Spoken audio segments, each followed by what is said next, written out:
네, 강프로입니다. HLB 봅니다. HLB 오늘 장중에 약간 상승하는 부분이 있었어요. 5% 정도. HLB에서 5%면 지금 상태에서는 그렇게 크지 않죠. 5% 정도 상승했다가 저가 5%, 종가 보합권에서 끝났으니까 장중 변동폭이 10%입니다. 이렇게 간단하게 움직이는 것 같아도 한 10% 정도의 등락을 보이니까 HLB는 지금 변동성 구간에 있다. 변동성에 잘못하면 아무리 내가 좋은 전망을 가지고 있다고 하더라도 어려워질 수 있습니다. 그렇기 때문에 제가 계속해서 말씀드리는 쌍바닥, 다중바닥 구간을 기다리자고 이야기를 드리고 있죠. 여기서 FDA 관련된 승인 관련된 내용, 새로운 내용이 나온다고 하더라도 올라가는 과정에서 22평에 대한 저항을 만날 수밖에 없고 역배열 구간으로 있기 때문에 기간 조정이 있어야 되는 거는 당연합니다. 근데 우리가 봐야 되는 부분은 이 구간에서 뭐가 있다는 겁니까? 왜 이 구간에서 멈췄을까? 그리고 이 구간이 무슨 가격일까? 이걸 보셔야 됩니다. 진짜 중요합니다. 자, 12월 달에 처음으로 고가 돌파를 했습니다. 그러면서 1월 달부터 큰 시세를 만들어냈죠. 저가부터 따지자면 3만 원대부터 13만 원 정도까지 올랐으니까 4배 정도의 주가 상승이 한 달, 두 달, 세 달 만에 나왔죠. 한 달 동안 거의, 그러니까 월평균입니다. 월평균 한 120%? 그 정도의 상승이 나온 거예요. 월복리 100%입니다, 그냥. 그러니까 이런 상황이 나오다 보니까 주식시장에 다들 열광을 하는 겁니다.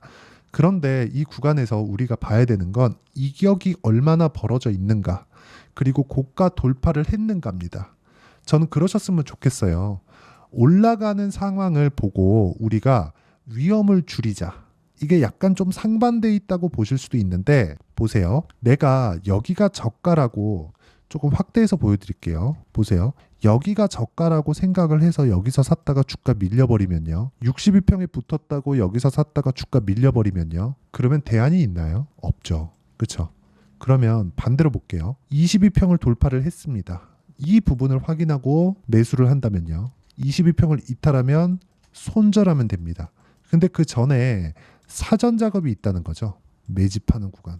올라가는 구간에 매집하는 구간, 이런 상황이 있다는 거죠. 그게 뭐예요? 고가 돌파 구간이다. 그리고 나서 시세가 꾸준하게 나오기는 나왔죠. 그리고 나서 이탈하는 과정에서 뭐가 나왔어요? 하한가가 나왔습니다. 다들 FDA 관련된 내용만 보고 계실 것 같아요. 근데 이것보다 더 중요한 게 FDA를 보고 있잖아요. 지금 HLB에서 어려운 구간을 내가 탈출할 수 없습니다. 이 부분을 반드시 기억을 하셨으면 좋겠어요. FDA에서 어떻게 하고 항서제약의 답변이 어떻게 나오고 진양고 내장이 어떤 식으로 한다고 해서 지금 주가가 올라갈 수 있는 상황이 나오는 게 아닙니다. 지금은 물량을 소화하고 이쪽 구간에서 매집 구간이 있어줘야 돼요. 그러려면 다시 이평선을 돌파하면서 쏟아지는 물량을 받아 먹어야 되는 그런 상황이 있어야 되고요. 이평선은 가격의 평균치이기 때문에 기간을 보여드릴게요. 오늘자 기준에서 20일, 그쵸? 정확하게 11일, 앞으로 2주 정도, 11일 남았으니까 일주일에 5일이죠. 한 2주 정도의 기간 동안 지나면 이렇게 고가 물량들이 다 빠집니다. 그러면 이평선은 20일 이평선입니다. 2주 안에 주가와 만나게 됩니다. 근데 아래쪽으로 이쪽에 나오는 뭐가 있어요? 지지 구간. 지지 구간이 뭐예요? FDA 승인에 대한 기대감이 발생해서 첫 번째 신고가를 만들었었던 구간. 여기잖아요. 여기서 멈췄다고요, 하한가가. 왜 여기서 멈췄을까요? 이 가격대에 특별한 의미를 부여하고 이렇게 하세요, 저렇게 하세요가 아닙니다. 왜 여기서 멈췄고, 그리고 반등이 나와도 이쪽 구간에서 반등이 나오고, 제가 분명히 여기서 떨어진다고 이야기를 했어요. 떨어지고 뭘 기다리라 그랬어요? 쌍바닥 기다립시다. 쌍바닥 기다리면 우리가 매수할 수 있는 타점 줍니다. 이 구간에 이쪽 물량까지 다 솎아 내버릴 수 있는 상황을 줄 거예요. 주식시장은 수직으로 떨어지는 경우는 없습니다. N자로 떨어지지. 그리고 그 N자로 떨어지는 기간 동안 진양고 내장님을 포함해서 항서제약 측에서 적절한 답변을 내놓고 문제 해결을 마친다면 그 다음에는 기술적인 내용과 맞물려서 추가적인 상승이 가능하다. 자, 이런 부분을 토대로 제가 어떤 식으로 매매를 했는지 실전 그 타점을 보여드릴게요. HLB입니다. 1월달 쭉 볼게요. 30%. 그쵸, 30% 1월 달입니다. 그리고 2월 달 올려서 보면 18%, 그리고 13%는 3월 달입니다. 이런 식의 상황을 어디서 확인하고 이렇게 매매를 해야 됩니다. 자, 바이오 HLB가 특별한 거 아닌가요? 자 보세요. 다른 종목 구간에서도 제가 말씀드릴게요. 최근에 반도체 강했죠. 자람 테크놀로지 이런 종목군들 3월 달에 75%, 그리고 반도체 종목군들 있죠. DI 어때요? 3월 달에 22%, 4월 달에 26%의 수익을 만들어냈고요. 최근에도 매수했는데 오늘 15% 정도의 상승이 나왔습니다. 그리고 오늘 상한가가 YC 같은 종목군들 보면 그쵸? 제가 매도 17% 수익을 보고 매도를 했는데 그 뒤에 매수 오늘 상한가 그쵸?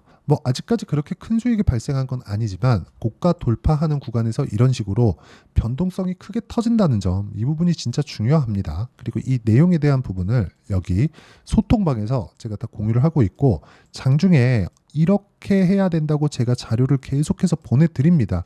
여기 보시면 두산에너빌리티나 이런 종목군들 최근에 원전 강하잖아요. 그쵸? 원전 강한데 보시면 두산에너빌리티 어때요? 오늘 처음으로 매수 구간을 잡았습니다. 근데 여기서도 두산에너빌리티 29,000원 매수하세요. 9시 12분에 제가 이야기를 하고 나서 두산에너빌리티 22,000원 넘어가면 추가 매수해야 됩니다. 12시 40분 올라갔어요. 28,50원에 얘기해서 21,600원까지 올라가서 한 3% 정도 수익인데 이런 상황에서 안 팔고 올라갈 때 뭐래요? 매수합시다. 더 사자. 이런 상황을 만들어야 돼요. 그리고 두산에너빌리티를 매매하기 전에는 우리 기술 같은 원전주죠. 올라가는 구간에서 23% 정도의 수익 구간, 고가 돌파 구간을 만들어냈다. 자, 이런 상황을 소통방에서 어떻게 공부를 해야 되는지 제가 자료를 계속 다 보내드리고 있으니까 다 무료로 진행합니다. 구독과 좋아요 눌러주시고요. 상단에 있는 전화번호로 구독 또는 소통이라고 문자 보내주시면 제가 여기 소통방 입장 링크를 모두 공유를 해드리고요. 당연히 HLB의 타점, 실시간 타점도 제가 함께 공유를 해드리도록 하겠습니다. 자, 그럼 어떤 종목군들을 공략을 하는지 제가 다 보여드렸으니까 이 내용을 가지고 HLB 보면 정확하게 이해를 하실 수가 있겠죠. 신고가를 만들어 놓고 자, 이렇게 보면 단기간에 역회된 숄더가 나오는 게 맞아요. 근데 가파르게 떨어졌다. 그럼 반등이 나왔고 그 기대감을 모두 소멸한 게 아니에요. 오히려 FDA 승인이 나왔으면 이제는 실적 찍어야 되니까 기대감이 아예 없어졌겠죠. 그냥 실적 빨리빨리 찍어와. 이렇게 했을 텐데 지금은 뭐예요? 다시 기대감이 생긴 거예요. 다시 통과해. 주가 다 반납해버렸잖아요. 그러면 뭘 해야 돼요? 당연히 기대감에 맞춰서 내가 가격을 보는 게 맞죠. 그 부분에 대해서 이야기를 드리는 겁니다. 이 부분에 대해서 이해를 못하면 진짜 주식시장은 너무나 어려워질 수밖에 없어요. 그래서 이 부분에 대한 내용, 그쵸? 제가 실시간 구간, 그쵸? 실시간 타점이 필요하기 때문에 제가 여기 소통방에서 계속 하고 있다고 이야기를 드리고 있는 거고, 이거는 어쩔 수 없습니다. 실시간 가격대가 계속 변화하는데 어떤 가격대까지 올라가요? 지금부터 보세요. 이런 이야기 할 수 있나요? 그 자체 불가능하잖아요. 그래서 제가 여기 소통방에서 하고 있다는 거니까 상단에 있는 전화번호로 구독 또는 소통이라고 눌러주시면 되고, 그리고 이렇게 만들어내는 원리가 있겠죠. 그 원리에 대한 부분은 여기 HLB의 가격과 단기 보유 전략입니다. 단기는 2주예요. 아까 전에 제가 매매 타점 다 보여드렸는데 2주를 넘어가는 종목이 거의 없다고 보시면 됩니다. 오차 범위는 있으니까. 그럼 2주 안에 내가 수익 전환을 시키려면 어떻게 해야 되는지에 대한 내용이고, 그러려면 가격에 대한 부분이 중요하다. 이 내용 딱 받아가서 정말 공부를 많이 하셔야 되고요. HLB 진짜 중요하기 때문에 한번 내가 정확한 타점 잡았을 때 손실 부분 모두 다 돌려낼 수 있습니다. 이 타점을 제가 문자로 공유를 해드리도록 할 테니까 상단에 있는 전화번호로 HLB, 자, HLB라고 문자 보내주시는 분들에 한해서만 제가 HLB의 단기 보유 전략 그리고 실시간 타점을 문자로 공유를 해드리도록 하겠습니다. 자, 내용 정리하면 HLB는 신고가 구간을 만들어 놓고 떨어졌다. 그런데 12월 달에 신고가 구간에 맞물려 있다. 여기서 우리가 봐야 되는 건 FDA에 대한 승인 신청 그리고 그 결과가 나오는 것에 대한 기대감이 다시 존재하게 됐어요. 왜? 통과를 못했어요. 그런데 가격이 떨어졌습니다. 기대감이 있었던 그 가격대까지.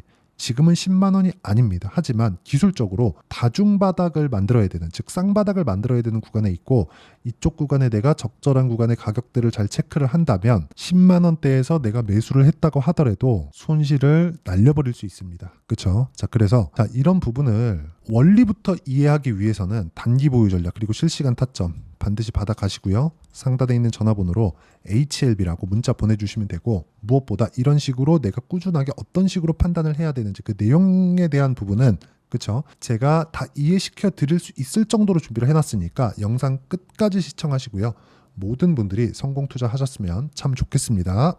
자, 24년도가 돼도 여전히 시장은 녹록지 못합니다. 이런 상황이 벌어지는 건 어쩔 수 없습니다. 이런 상황에서도 수익이 나는 종목들의 구조는 변하지 않습니다. 즉, 대시세 종목에 대한 구조는 변하지 않는다는 거고, 실제 제가 소통방에서 지속적으로 이야기를 드리고 있는 내용도 대시세 종목이나 시장 주도주를 공략하는 건 철저하게 가격 분석을 하라고 이야기를 드리고, 가격 분석 이후에는 이슈에 대한 파악, 그리고 이슈를 파악하고 나서는 다시 내가 얼마에 매수할지 그 타점에 대한 부분을 지속적으로 언급을 하고 있습니다.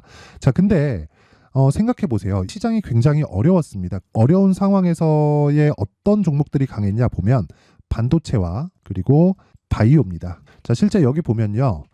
HLB에 제가 실제 매매한 내용을 띄워놓고 보여드리고 있는데 1월 22일부터 매매를 시작해서 4일 동안 31%의 수익 마감이 됐고요. 그리고 여전히 신고가 종목입니다. 자, 그리고 그 다음 어보브 반도체, 이름을 보시다시피 반도체 종목이죠. 그리고 AI 반도체는 지속적으로 강세를 보이고 있습니다. 이 종목도 신고가를 먼저 달성한 이후에 제가 21%의 단기간에 21%의 큰 수익을 내고 마감이 됐습니다. 다시 재공략을 준비하고 있고, 이런 부분은 소통방에서 다 공유를 해드립니다. 자, 그리고 코세스. 자, 코세스 같은 종목도 당연히 그쵸, 신고가 종목이고요. 그리고 반도체 종목입니다. 이 종목도 영업일 기준에서 이틀 동안 대략 한 15%의 수익 마감이 됐습니다.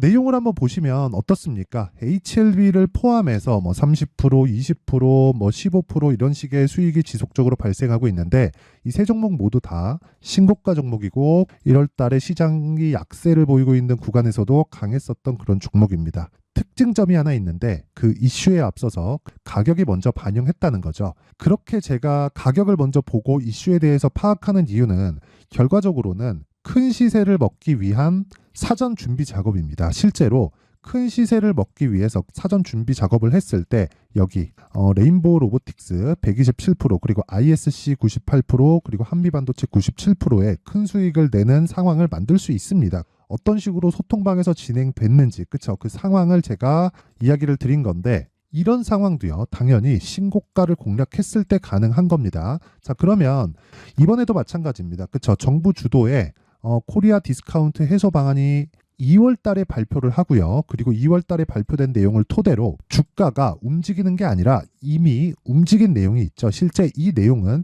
크게 중요한 게 아니라는 겁니다. 실제 움직인 내용을 보면, 자, 기아차입니다. 실제로 12월 달에 신고가를 만들어 놓고 정부에서 입김을 불어 넣으니까 순식간에 기아차를 포함해서 현대차 같은 거대 기업들의 주가가 2주도 채 되지 않아서 40% 정도의 큰 시세를 냅니다. 자, 그러면 우리는 어떤 종목을 봐야 될까요? 이슈를 파악해야 되는 것도 맞지만 철저하게 가격에 맞춰서 매매를 해야 되는 게 당연히 중요합니다. 정부가 주도하는 정책 방향이 있겠죠. 그 방향에 맞춰서 우리가 종목을 찾을 필요가 있다. 자, 그러면 답이 나왔습니다. 정부가 주도하는 방향에 맞춰서 제2의 기아차를 찾는 게 지금은 중요하다. 근데 정부 정책의 방향에 맞게 가자. 그랬을 때 앞서서 제가 보여드렸었던 내용인 여기 레인보우 로보틱스 127%, 그리고 ISC 98%, 그리고 한미반도체 97%와 같은 수익을 낼 수 있습니다. 물론 시간에 대한 부분은 최소 2주의 시간이 필요하고요. 그리고 최장 3개월 안에 끝내야 됩니다. 자, 기아차의 시세를 보셨던 것과 같이 2월 달에 정부 정책의 방향이 결정되고요. 바로 3월 달이면 시행입니다. 자, 그러면 우리는 거기에 맞춰서 당연히 종목을 찾아야 되고, 제가 제2의 기아차를 찾아놨습니다. 제가 아까 전에 소통방에서 이야기를 드렸었던 내용 다 공개를 해드렸는데, 그 내용처럼 종목만 받고 싶다 하시는 분들은요, 상단에 있는 제 전화번호로 대시세, 자, 대시세라고 문자를 보내주시면 정부 정책의 방향에 맞는 종목을 모든 분들에게 무료로 공개를 해드리도록 하겠습니다. 자, 제가 원하는 건 채널 성장이 목적입니다. 자, 그래서 구독과 좋아요 꼭 좀 부탁드리고요. 모든 분들이 정부 정책에 맞는 방향으로 매매를 이어가서 큰 수익 보셨으면 좋겠습니다.